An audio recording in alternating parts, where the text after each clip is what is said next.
pessoal, hoje eu resolvi trazer através de vídeo, nunca fiz isso, mas achei interessante. Convidei aqui Hannah, que é personal, e eu trouxe um pouquinho do caso clínico dela, né? Hannah começou comigo, nosso primeiro encontro foi em fevereiro de 2020.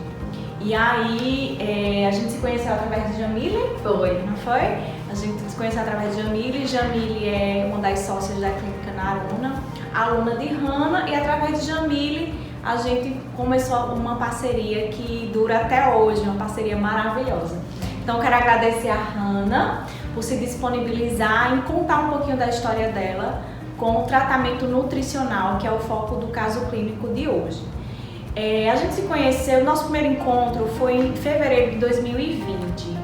Quando Hannah me procurou, eu logo percebi que ela tinha um pouco esse tabu, esse medo do carboidrato. Então, apesar do quadro clínico ser bem importante, eu começo a identificar as prioridades para aquele paciente.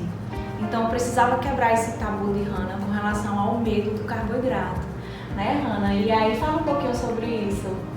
Verdade. Então, eu um tempão atrás tinha feito por conta própria, na loucura, o desespero, peguei e comecei a fazer um corte de carboidrato total.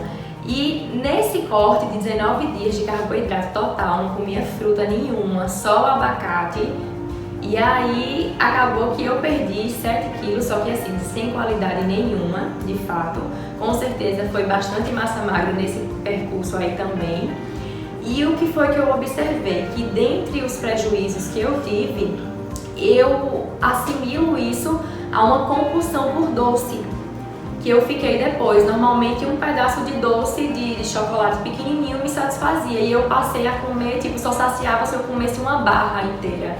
Então, dentre os prejuízos que ficou, foi essa compulsão por doce, e eu notei que foi muito depois desse período que eu fiz, que eu cortei total o carboidrato por minha conta. E aí aconteceu a pandemia, a gente não conseguiu dar continuidade no tratamento, e quando a gente retomou, né, o nosso encontro foi no mês de agosto. Novamente Hannah me procurou e ela já veio com uma composição corporal diferente e com 7 quilos a mais do que ela estava em fevereiro.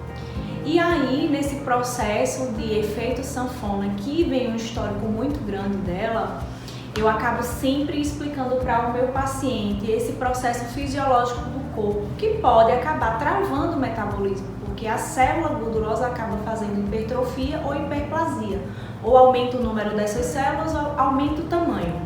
E eu preciso primeiro tratar esse processo de efeito sanfona para começar a gerenciar um emagrecimento que se mantenha ao longo da vida.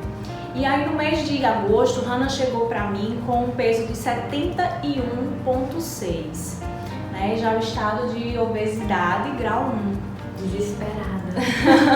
E esse peso de Hannah, quando eu comecei a fazer, nossa, vamos começar do zero. O que é que eu fiz com ela? Primeiro, eu lembrei daquele tabu que ela tinha em fevereiro, né, com o carboidrato. O pânico do carboidrato. E aí eu falei pra ela, qual tipo de dieta você se adequa? A dieta qualitativa, que é aquela que você não pesa, ou a dieta quantitativa, que é aquela que você pesa todos os alimentos? E aí ela me respondeu, Vivi, eu quero pesar os alimentos. Então eu, posso trabalhar carboidrato sem medo, né? Então eu comecei a colocar carboidrato na dieta dela. Foi o primeiro passo que a gente fez. Então a gente começou a colocar raízes, frutas. Então trabalhamos aí com banana da terra, com batata doce, com arroz, com fruta, com inhame. E aí, a partir do momento que ela começou a pesar esses alimentos e retomar o consumo de carboidrato, ela começou a ter o emagrecimento. E o tabu dela com carboidrato começou a ser quebrado. E Hannah, em 15 dias, eliminou 5,5 kg em 15 dias. E aí, o que é que eu fiz nesses 15 dias? Eu fiz uma liberação de uma refeição off. Porque eu também percebi que ela tinha muito medo de sair da dieta, mas engordar e subir na balança. Então é outro tabu que ela traz pra mim. E eu liberei essa refeição off. Então essa refeição livre que ela fez foi uma refeição importante para ela começar a entender como é que o processo dela funciona. Claro que nos primeiros meses, 30, 60 dias, é interessante que a gente realmente tenha um plano mais assertivo, seja muito comprometido à dieta. Mas essa refeição off para ela foi importante para ela ter um comportamento com a saída da dieta. Então fala pra gente aí, Hannah, como foi que você como foi a sua experiência com essa refeição off e com o retorno dos carboidratos? Pronto. Primeiro ponto que eu quero falar é a respeito dessa questão de pesar. Pra mim foi assim, extremamente importante pesar e é algo que eu venho seguindo à risca até hoje. Por quê? Quando a gente vai no olho, eu pelo menos acredito que eu e muitas pessoas, a gente tende a ser muito visual. E a fome, sabe aquela coisa de comer com os olhos? Era eu. E aí o que acontecia? Às vezes eu chegava tipo, tô morrendo de fome. Se eu fosse pelo olho, eu sempre pesava a mão, principalmente eu notava no carboidrato. Tipo, eu acabava pesando, pesando o que eu digo é no sentido de tipo, colocando bem mais do que eu deveria e do que eu precisava. E quando eu comecei a pesar, eu percebi que tipo, tinha quantidade mais do que suficiente pra mim e era sempre bem menos do que eu colocava quando eu ia só pelo olho. Então essa importância de pesar foi assim, tipo, chave, mudou muito no meu processo, porque pelo olho eu sempre colocava muito mais do que eu precisava. E aí segui à risca essa questão do peso que Vivi colocava ali do carboidrato pra mim, me ajudou também pra eu me sentir segura. Eu falei, não, se ela botou ali isso ali é porque eu posso. E aí essa questão da confiança, eu colocava e eu me sentia super saciada. E aí, quando veio essa questão da refeição livre, eu fiquei super feliz. Só que porém eu também tinha um medo, eu falei, meu Deus, e agora? Como eu não como? Ela liberou. Mas vai que eu engordo, eu tinha muito medo de comer, no outro dia eu já amanhecer tipo com 1, 2 quilos a mais do que eu tinha perdido. E eu tava, meu Deus, e agora? Ela liberou, como eu não como, como eu não como? E aí eu comi. E ela ainda falou assim, no outro dia você pode pesar na balança pra gente ver como é que seu organismo reage. Minha gente, no outro dia eu olhava pra balança, a balança olhava pra mim, eu falei, vou, não vou, meu Deus, socorro. E aí eu subi. E quando eu subi, eu fiquei assim, sem acreditar. Eu tive que pegar, eu tava na casa do meu sogro, tinha ido viajar. E aí eu querendo levar marmita, louco, ainda tem esse detalhe. Lembra? Eu vivi, eu preciso ir atrás de marmita, até que eu compro marmita congelada. Ela, não, você não vai levar marmita congelada. Eu preciso te ensinar a fazer as escolhas certas, a comer bem, independente de onde você esteja. E aí eu parei assim, estatalei, eu falei, poxa, é verdade. Tipo, eu não vou andar com marmita. E eu doida, eu falei, Vivi, mas eu tô estressada, não queria sair da rotina, da dieta. Ela, Hannah, não tem problema. Você vai fazer as escolhas certas, você não vai levar marmita. E nisso eu fui, morrendo de medo, né? Tudo na estrada que eu ia comer, eu mandava pra ela, perguntando. E aí, certo, voltando pro peso. Quando eu subi no outro dia, eu tava 200 gramas mais magra. E eu tinha comido minha refeição livre. Eu fiquei, meu Deus, como assim? Mandei pra ela. Aí eu falei, minha gente, eu preciso de 5 quilos, que era o que a balança reconhecia, pra eu pesar aqui exatamente e ter certeza que meu peso tá isso, porque eu acho que essa balança tá doida. Aí meu sogro fez, tem um saco de arroz aqui de 5 quilos. Aí eu fui e botei, deu 5 cravado. Eu, meu Deus, comemorei. Vivi, eu comi livre a refeição com carboidrato e tô 200 gramas mais magra. E aí ela deu risada, tá aí, tá vendo, tal. Aí eu fui me tranquilizando, me acalmando, aí pronto, só aquela refeição, voltei pro foco de novo.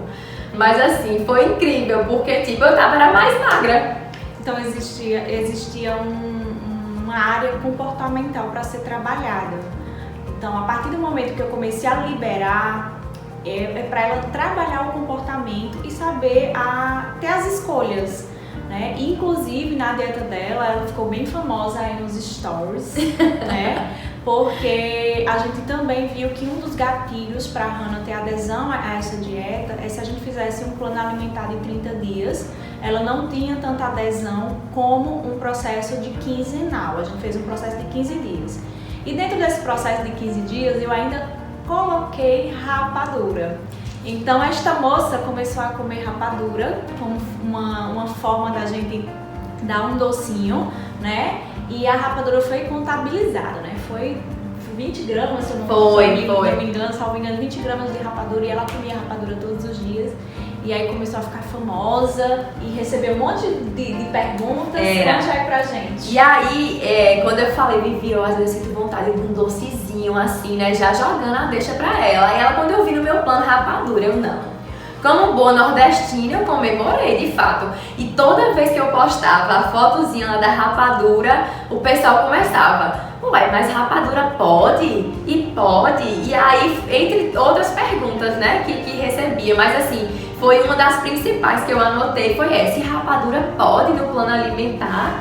Eu pode, que no meu pode. No meu pode.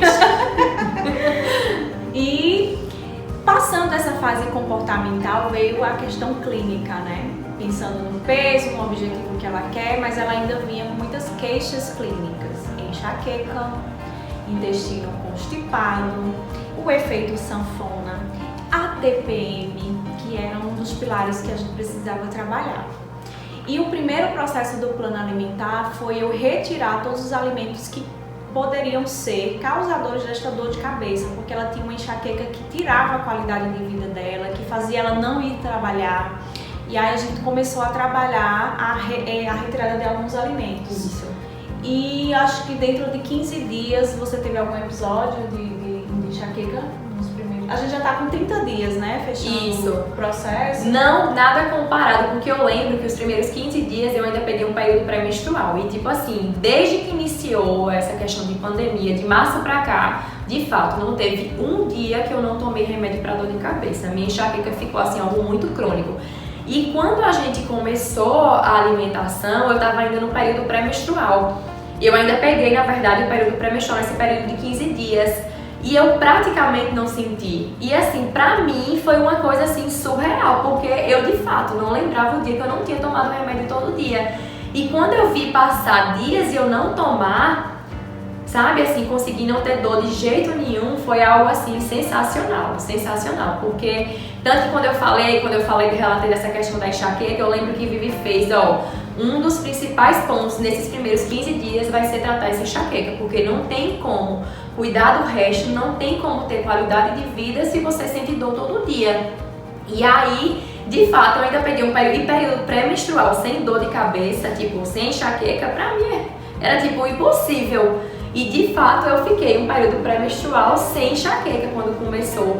Meu intestino também, eu falei pra ela que parecia que tinha botado um pozinho ali na comida, porque se eu não tivesse comendo em casa, de que ela tinha botado um negocinho, porque meu intestino não estava funcionando todos os dias. E com 2 dias de alimentação ainda incompletos, sem ser fechados, eu lembro que antes de terminar o segundo dia eu mandei mensagem pra ela. Eu falei: Vivi, tô indo ao banheiro 2 vezes no dia e fazendo normal.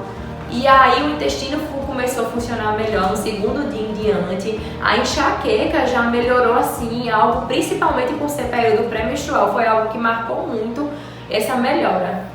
E, gente, nós estamos praticamente, já fechamos 30 dias, né? 30 dias do caso clínico de Hannah. Em peso, ela já eliminou 7 quilos em 230 dias, que pra mim, clinicamente, por ser mulher, é um resultado sensacional.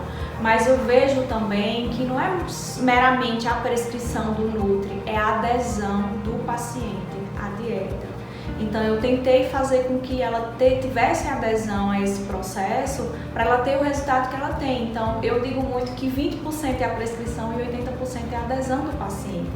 Então ela teve praticamente 100% de adesão, porque até a refeição livre ela fazia conforme eu ia liberando.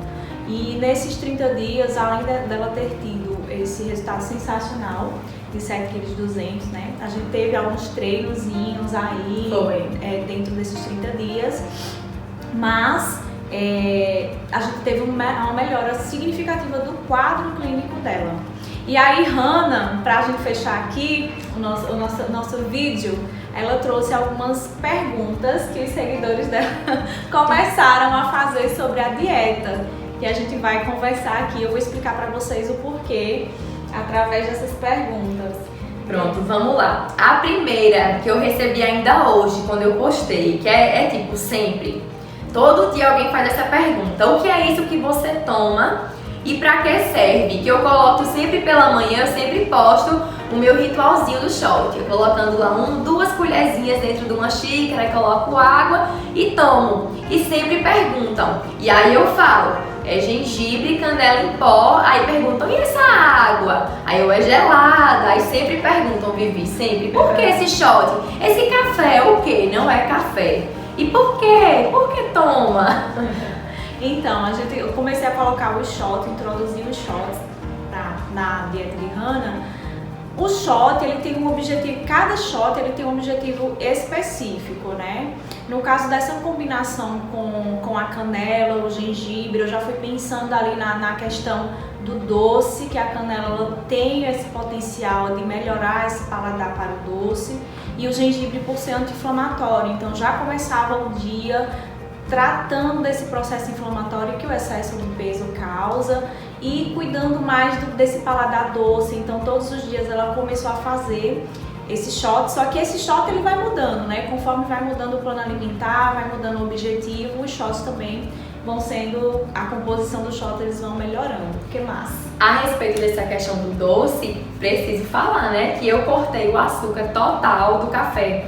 Eu gosto muito de café e eu botava umas gotinhas de adoçante, já não usava açúcar. Só que a Vivi fez, vamos tirar o adoçante. Aí no primeiro dia coloquei, né? Ela botou lá o cafezinho com leite de coco em pó, tomei. Minha gente, eu tomei um gole e cuspi. Falei pra ela, Vivi, é impossível alguém gostar disso aqui, tomar isso aqui. Não tem condição. Só que aí eu sou insistente. Aí quando foi no segundo dia, foi 2 goles e joguei fora. Eu falei, meu Deus do céu, não pode, não vou gostar disso não.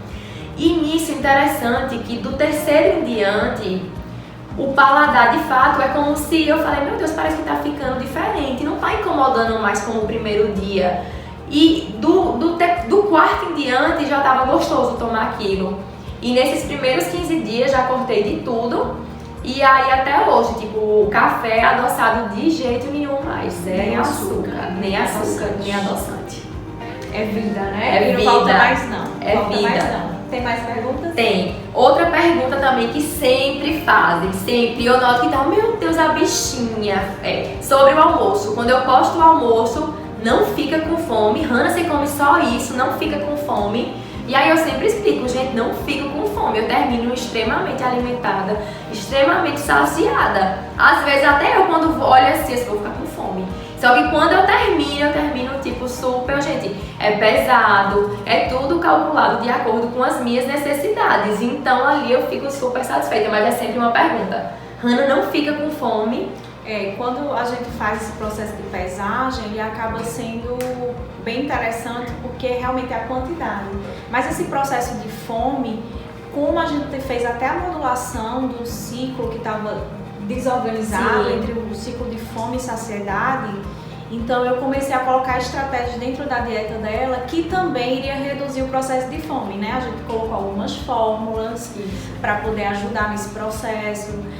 Na segunda etapa, a gente já melhorou, reduzindo o horário do jantar. Ela estava jantando 10 horas da noite, eu já coloquei para 6, então esse processo de fome já foi começando a ficar organizado. Então, a partir daquela quantidade, ela foi se adaptando e não foi gerenciando fome, né? Porque você conseguia fazer as refeições exatamente na dieta. E a pergunta que não quer calar, a famosa rapadura. Pode rapadura? Eu acho que a gente não tem que estar direcionando apenas a um alimento, né? A minha visão. Eu acho que tudo pode e nada proibido. Eu penso assim. Mas a gente precisa se conhecer. Quando a gente tem um processo de autoconhecimento do nosso corpo, o que a gente pode, o que a gente deve, e o momento, a quantidade, conseguir gerenciar. Então, quem come pouco, come de tudo um pouco, né? E a gente precisa passar por esse autoconhecimento. A Hannah também está fazendo parte do grupo da mentoria.